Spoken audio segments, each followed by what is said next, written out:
custom pocket knives. Now, this is a whole different subsection of knives, obviously outside of everything else that's a fixed blade, but folding custom knives have just exploded in popularity in the last couple years. But what's been so cool to see is all the makers coming out of the woodwork, especially those that are a little bit younger. I think they're doing a fantastic job. And in this video, I'm going to show you one of my favorites. My name is Brad, and welcome back to Screaminpirate EDC. So today we're taking a look at Gumbiner Custom Knives. Now, this is one that I have in on loan from him. I have also had the Omni in from him as well, which is one of his smaller models. But without any further ado, let's go ahead and talk about Gumbiner Custom Knives and how cool of a job Lucas Gumbiner is doing. So let's go ahead and talk about who Lucas Gumbiner is and Gumbiner Custom Knives.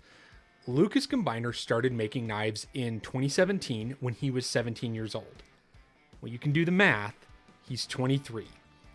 He started doing Japanese style kitchen knives. And so best example I can give you is if you look up best kitchen knife this year at Blade Show, his very first Blade Show, he won best kitchen.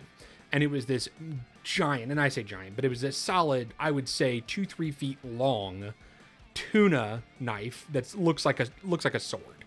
It's phenomenal. It's very cool. But he has started doing folders, and obviously this is one of them. I have also had the Omni in from him, and I got that one from Blade Show on loan, and it literally had bourbon barrel scales on one side. Super cool. And had Mokume on the pivot, and I believe on the back spacer. This one here is a Chad Nichols MagnaCut Core Intrepid Damascus. That's what you have on your blade and on your bolster on both sides. Now, on your handle, you actually have I think it's a camo quartz. Yes, on the card it said it is a camo quartz.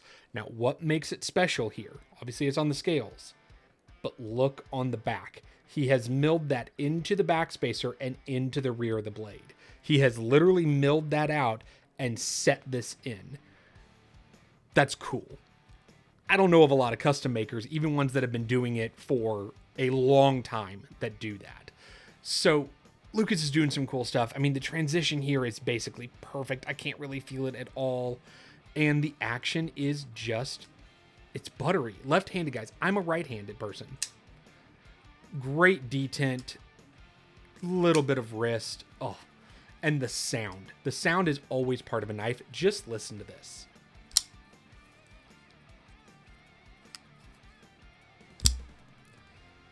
Fantastic. I love it. Now, this particular knife, I believe, is going to run around $1,500-$1,600. And that's what I was saying about a lot of custom knives not being for everyone. Custom knives are not cheap. They're just not. Especially when you get into materials like this. Now, if you are in a little bit cheaper materials and you just have a standard satin blade, you might be able to find one under, I would say, 800 or around that 800 marker if you're looking to get into custom knives. But that's not what we're here to talk about. We're here to talk about Gumbiner, and this one is going to be a little bit on the higher end. He has a ton of models. Go check him out on Instagram. I'll have the Instagram up on the screen.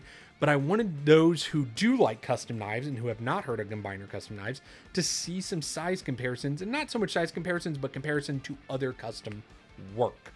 So one of his, I guess you would call him his contemporaries, who's under 30 custom maker, and one of my personal favorites and a friend, is going to be from Boatwright Blade Works. Now, this is Chase Boatwright on the bottom. This is the Lavaca.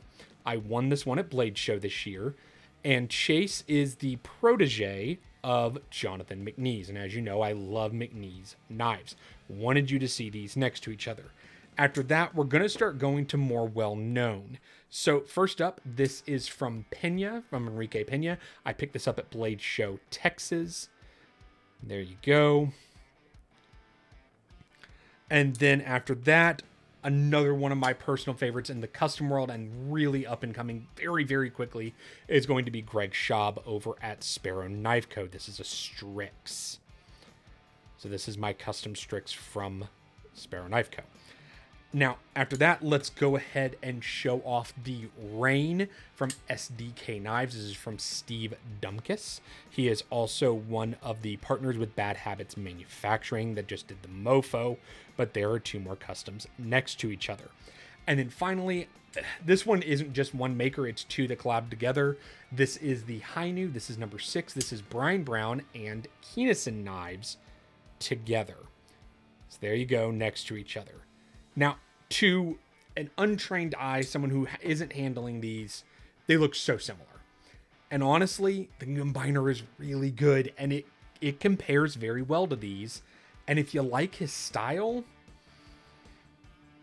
yeah, I mean, they're really good, and they're really smooth, and I enjoy them. His books, as of right now, last time I talked to him, it's been a couple weeks, are about 12 to 14 months out. So you're looking at a little over a year if you want a book spot. He just started doing shows. He just did Blade Atlanta this year. And honestly, guys, he's killing it. He's absolutely killing it. These inlays in the back get me every time I look at them. Love, love, love. So a little more details here. And this is the Omen model. And just so you know, if I haven't mentioned it already, you have a little bit over 3 inches on the blade, just over, I think it's 4.2 on the handle, and around 3.75 ounces overall. It's a little bit heavier because he needed more space for this back spacer for that inlay to set in. Really, really cool. I'm digging it. If you can't already tell, I think he does an absolutely stellar job at 23, and I'm just thrilled to see more work from him and be able to see it myself in person. It's such an honor. And let me know if you guys really like seeing these custom knives, and let me know if you guys like me showing you new custom makers that you may not know about that are going to be ones that you might want to keep your eye on. Well, that's all I have on Gumbiner Custom Knives and the Omen. Now, this Omen will be at Blade Show West, and it will be a lotto. I did confirm with Lucas. Hopefully you guys like seeing a new custom maker, and let me know if you want to see more custom knives on the channel. I think if you are a custom collector, you definitely need a Gumbiner.